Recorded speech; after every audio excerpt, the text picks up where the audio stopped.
Deal with confidence. Dynase Global. Welcome sa lahat po ng ating mga new members. This tutorial, ituturo ko sa inyo kung paano i-navigate ang inyong landing page. Okay? So, buksan nyo lang yung inyong account.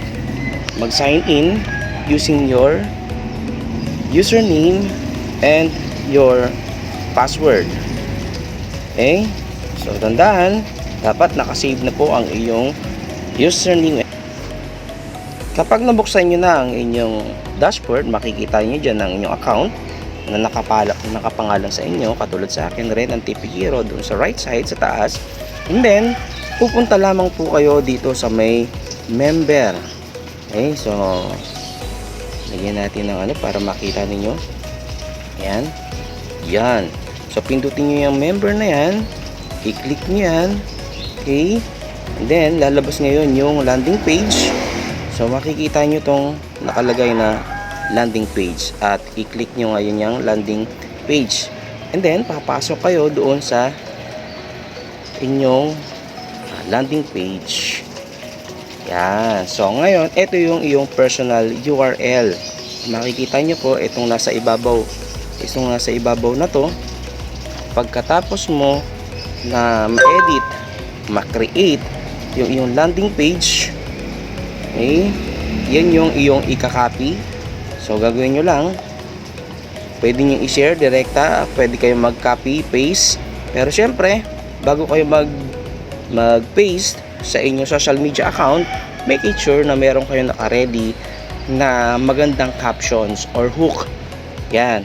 So, yan po yung nating pag-aaralan sa susunod. Ituturo ko sa inyo kung paano yung pag-create ng magandang hook para clickable naman at mayroong susunod sa inyong landing page. So, bigyan natin ng example. Halimbawa, ito, ipindutin mo yung edit.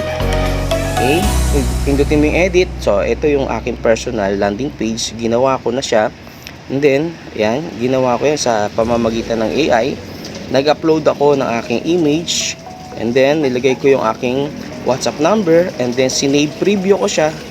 Pag save preview, save and publish. Take note, ito yung tinatawag na yung save and preview.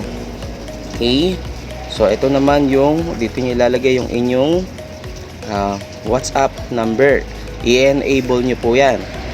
Okay, so after that, okay, para matapos na, save and publish. Okay, after that, tapos na po ang inyong landing page. Kaya pag tinignan nyo po ang inyong landing page, makikita nyo po, ito na yung kalalabasan. Kukopyahin nyo yan, kakopy mo yan, yan, makita nyo, nag-check siya, di ba? Kopyahin nyo yan, and then pwede nyo na siyang i-share sa ibang tao. So, ganyan lang po kasimple mga ka-Dynase yung ating yan. So, sample lang, click and then send. So, that's it. Ganun lang mga ka-Dynase ang ating short tutorial video para sa navigation ng inyong landing page. Sa susunod, abangan nyo po kung paano ko kayo tutulungan na makagawa ng content doon sa loob ng inyong landing page. Maraming salamat po. Dragon Leg, Dynase Global. Deal with confidence. I'm Coach Ens. See you at the top.